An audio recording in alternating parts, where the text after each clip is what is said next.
Your dad kept all of this from you for a reason. Yeah, and I hate him for that. But I love him, you know?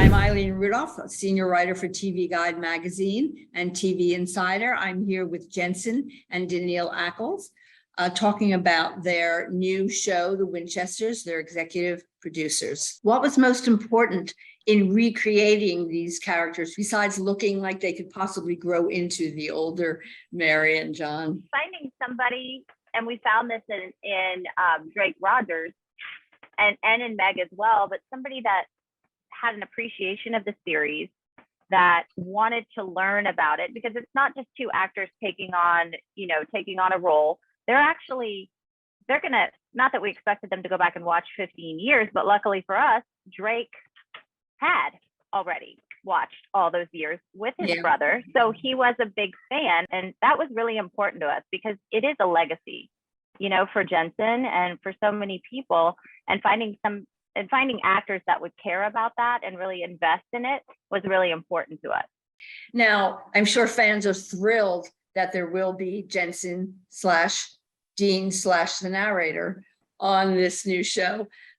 Will Dean be on screen as narrator every week? Will he be at least a voice every week narrating, or will there be revolving narrators? Can you set that up for us? So Dean, yeah, we will hear Dean from week to week. Seeing him is a bit of a tricky thing, because I don't know if you noticed, but I don't really look like Dean, and I'm also playing a completely different character on screen on a different show. So the on-screen element will be a little bit more few and far between. It's going to happen. Obviously, we see it in the pilot, and that's not the last time we'll see it.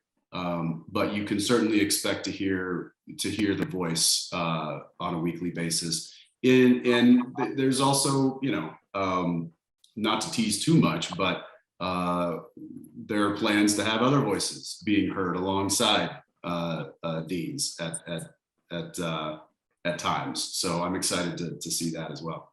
Now, this is being promoted by some people, including Jensen, as the epic love story between John Winchester and Mary Campbell. Where does that go this season? Is it a slow burn? What's the story with that inevitable love?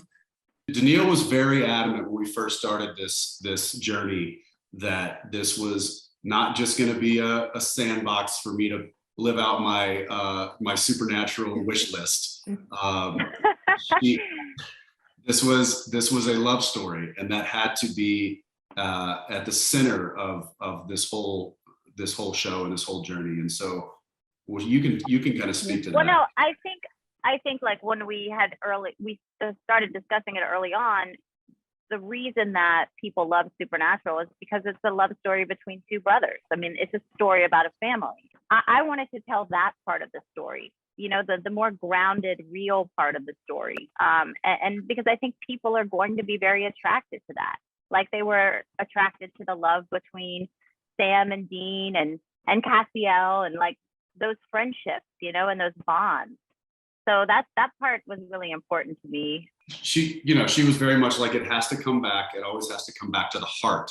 The heart of the show is the love story between these two characters and the journey that they go through to find one another. And it is, and I agree with her in the fact that, Supernatural, given all the ghosts and the goblins and the demons and the car and the music and the dark alleys and the vampires, all of that stuff is great and fun, but it's all being painted on the canvas of the relationship that the two brothers have. And if you can always bring it back to that and make that the engine of the show, then I think that that's really the winning formula. And so we're definitely trying to do that, and we want to make it a love story with all that other fun stuff too.